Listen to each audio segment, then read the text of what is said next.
E aí, galera, tudo bom? Nesse vídeo de hoje eu vou trazer uma questão que tem lá no nosso material do curso, que fala um pouquinho sobre ligações químicas. E como isso aí pode aparecer, por exemplo, na prova de mobilidade acadêmica, tá? Então vamos lá, olha só. Essa questão é a questão 31 lá do nosso material, que diz assim: em relação à estrutura e à ligação química do SF4, é correto afirmar que a molécula. Aí ele dá algumas alternativas relacionadas a essa molécula, tá?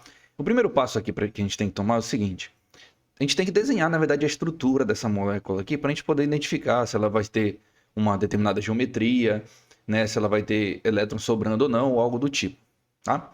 Então é o seguinte, toda vez que tu for desenhar uma estrutura, seguindo lá aquele modelo que eu falei para vocês, que é o modelo de Lewis, como ele tem aqui dois tipos de elementos, o que tem menor quantidade sempre vai ser o elemento central. Então, por exemplo, nesse caso aqui o elemento central é o enxofre. Aí eu vou colocar bem aqui para gente o enxofre como elemento central. Bem aqui no meio, o enxofre, ok? E detalhe, aqui embaixo ele deu os dados aqui dos elementos, né? E na terceira camada aqui desse átomo de enxofre, ó, tu percebe que ele tem aqui 2 com 4, 6 elétrons, ok? Como ele tem 6 elétrons, eu vou distribuir pelo modelo de Lewis aqui os 6, ó. 1, 2, 3, 4, 5, 6, ok? Dessa forma aqui, tá? 6 elétrons aí, beleza? E aí ele continua o seguinte: o átomo de enxofre, ele está rodeado aqui por 4 átomos de flúor, né? Então nós vamos desenhar esses 4. Sempre que está em menor quantidade é o átomo central, ele geralmente fica rodeado por esses elementos que estão em maior quantidade. Então nós vamos colocar aqui os átomos de flúor ao redor dele. 1, 2, 3 e 4. Vou colocar o próximo aqui e já vou explicar para vocês por quê. Porque eu posso prever algumas coisas aqui antes de começar a desenhar. Por exemplo, se tu for analisar aqui o átomo de flúor, a última camada dele, que é a segunda camada, ele vai ter aqui, ó, 2 com 5, 7 elétrons, tá? Se tu for fazer o desenho da estrutura de Lewis para ele, pô, se ele tem 7 elétrons e pela regra do octeto, ele vai ter que fazer ligações químicas para ficar com 8, então ele vai precisar compartilhar mais um elétron. Lembra lá da ligação covalente? Aí detalhe, se a gente for compartilhar os elétrons, por exemplo, aqui para o átomo de flúor, só desenhar aqui os 7 elétrons dele. 1, 2, 3, 4, 5, 6, 7. Ok? 1, 2, 3, 4, 5, 6, 7. Esse também vai ter 7. 1, 2, 3, 4, 5, 6, 7. Esse também vai ter 7. 1, 2, 3, 4, 5, 6, 7. E esse também aqui 7. 1, 2, 3, 4, 5, 6 e 7. Ok? Só pegar aqui um outro pincel para mostrar para vocês como é que ficaria aqui mais ou menos a ligação química entre eles. Aí é o seguinte, olha só. Por que eu coloquei dessa forma? Porque tu tem que começar a prever algumas coisas aqui que podem acontecer. Se o átomo de flúor tem 7 elétrons na última camada, obviamente ele vai fazer uma ligação química, né? Ele vai ter que precisar compartilhar mais um elétron para ficar com 8. Só que o átomo de enxofre, se tu for parar para analisar, o átomo de enxofre tem 6 elétrons na última camada. Para ficar na regra do octeto, ele vai precisar fazer mais 2 ligações. Só que tem 4 átomos de flúor, né, para ele fazer ligações. Então aí fica um pouquinho mais complexo, mais difícil aí para ele fazer as 8. Então nesse caso, o que tu vai fazer? Toda vez que tu enxergar uma molécula aqui, olha, que tenha, por exemplo, uma quantidade de ligações a mais do que ela pode fazer, geralmente ela vai expandir o octeto. Nesse caso também, eu sempre vou completar o octeto daqueles elementos que estão em maior quantidade. Geralmente a gente faz isso. Por quê? A gente quer estabilizar a molécula. Se a gente quer estabilizar a molécula, vamos estabilizar pelo menos a maioria dos compostos que são iguais. Então, nós vamos completar o octeto principalmente aqui dos átomos de flúor, ok? Aí como é que nós vamos fazer isso? Só puxar um zoom aqui pra gente analisar aqui a molécula, vai ficar mais ou menos assim, ó. Aqui esse flúor vai fazer uma ligação covalente aqui, um compartilhamento de elétrons. Esse outro átomo de flúor também vai compartilhar. Esse outro aqui também vai compartilhar. E esse último aqui também vai compartilhar. Ok? Aí por que, propositalmente, eu deixei aqui pra gente esses dois aqui no canto? Isso aconteceu pelo seguinte. Porque esses dois pares, eles vão ficar aí separados. Tá? E isso vai se dar pela uma teoria que eu expliquei lá na videoaula para vocês, que é a seguinte. A teoria de repulsão dos pares de elétrons da camada de valência, ok? Essa teoria explica o seguinte, que os pares de elétrons que sobram no átomo, eles vão causar a repulsão dessas ligações. E aí tu vai ter uma geometria mais ou menos dessa forma. Mas como é que a gente vai conseguir enxergar essa geometria? Aí tá, eu vou tentar explicar aqui para vocês, mostrar nesse desenho, e depois eu vou mostrar para vocês como ficaria isso no arranjo tridimensional. Aí é o seguinte, essas ligações, Quando tiver 4 ou mais ligações de um elemento central fazendo ligações múltiplas, né? Mais de 4 compostos sendo ligados ao elemento central, geralmente ele vai fazer uma ligação para cima e uma para baixo. Essa ligação para cima e para baixo, ela é obrigatória. Essa ligação aqui, ó, para cima e para baixo, ok?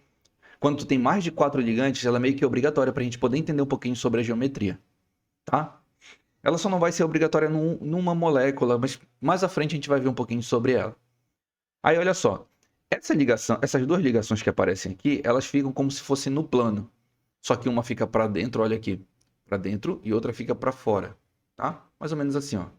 Uma fica lá para trás, que seria essa aqui, essa fica lá para trás, e essa aqui fica aqui para frente, tá? Elas ficam nesse plano aqui, ó. Uma fica lá para trás, outra fica lá para frente. E esse par de elétrons, ele causa a repulsão de todas essas ligações aqui, ó. Dessas ligações, de todas elas. Tá? No final de tudo, esse composto ele vai ficar mais ou menos assim, ó. Deixa eu ver se eu consigo mostrar isso aqui para vocês. Tá? Ele vai ficar mais ou menos assim. Aqui, tá? Não sei se vocês conseguem ver aqui. Mas tá vendo aquele par de elétrons que eu falei para vocês que fica lá fora? Aqui desse lado esquerdo aqui, ó. Olha, ligação para cima, ligação para baixo. Tu tens os dois ligantes que eu falei para vocês, ó, que ficam lá para trás, tá vendo? Um fica lá para trás, outro fica aqui para frente, tá? E essa é a molécula do SF4, ok? Inclusive, o nome dessa geometria é chamada geometria de gangorra. Não sei se vocês conseguem ver bem aqui no cantinho, logo abaixo, está escrito aí geometria molecular do tipo gangorra, ok? Então, a partir daí, nós vamos ver as alternativas que nós temos na questão. Então, vamos lá, olha só. A letra A diz assim: é polar e tetraédrica. Bom, como é que eu vou saber se uma molécula vai ser polar ou não? Ela vai ser polar se a geometria dela permitir isso, ok? E se tiver diferença também de eletronegatividade. Aí, para isso, tu tem que lembrar a série de eletronegatividade. Primeiro, vamos colocar aqui a série de eletronegatividade, rapidão. Começando aqui com o elemento mais eletronegativo, o flúor, aí vem oxigênio, nitrogênio, cloro, bromo, iodo, enxofre, carbono, fósforo e hidrogênio. Tá? Seria mais ou menos essa aqui a série de eletronegatividade, sendo mais eletronegativo o átomo de flúor, ok? Então, tu percebe aqui que enxofre, tá? Ele é menos eletronegativo que o flúor. Aí é o seguinte, como tem um parzinho de elétrons bem aqui, esse parzinho de elétrons vai causar repulsão, então essa região aqui desse átomo, ela vai ser mais eletronegativa do que essa outra região. Então aqui eu vou ter a maior parte das cargas negativas, né? Porque esses átomos de flúor, por serem mais eletronegativos, eles vão puxar a carga elétrica para eles. E essa parte bem aqui do átomo, ela vai ser, dessa molécula, né, ela vai ser mais positiva. Então tu percebe que ela vai ter dois polos, positivo e negativo. Então ela realmente é polar. Só que a geometria dela não é tetraédrica. A geometria dela é gangorra, tá? Ela forma tipo uma gangorrazinha aí, tá? Como, por exemplo, olha só. Não sei se vocês conseguem observar bem aqui. Mas se a gente for jogar essa dupla ligação aqui para cima, olha, ela forma tipo uma gangorra aqui, tá? Uma gangorra, ó, uma gangorra. Se aqui baixa, ela baixa, entendeu? Uma gangorrazinha, beleza? Então nós temos esse tipo de geometria associada a essa molécula. Então ela não vai ser tetraédrica, tá? Por isso que a letra A está errada. A letra B já fala assim, ó, tem átomo central com 2 pares de elétrons. Tá, beleza. Tem o átomo central com 2 pares de elétrons. Mas o quê? Tem átomo central com 2 pares de elétrons sobrando, fazendo ligações. Vamos guardar essa letra B aqui, ok? Realmente ele tem 2 pares de elétrons, mas 2 pares de elétrons sobrando ou fazendo ligações, ele não especificou isso aí. Vamos continuar. Não possui pares de elétrons livres. Claro que não, né? Isso aqui, ó, tem 2 pares de elétrons livres aqui. Não possui não, pelo contrário, ele possui sim. A geometria dela é... Não, ela seria apolar, já está errado, a gente viu que ela é polar. E ela tem uma geometria quadrado plana. Também não é. A geometria dela é gangorra, né?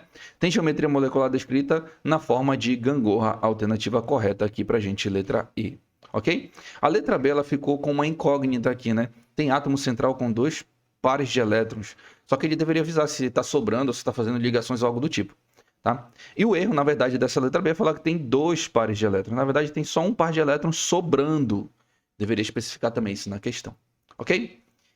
Beleza, pessoal? Isso aqui são os conceitos de mais ou menos assim que cai na prova de mobilidade acadêmica. Pode ter certeza que esses são os conceitos que aparecem nesse tipo de prova, na prova de química de vocês, ok? Espero que vocês tenham entendido.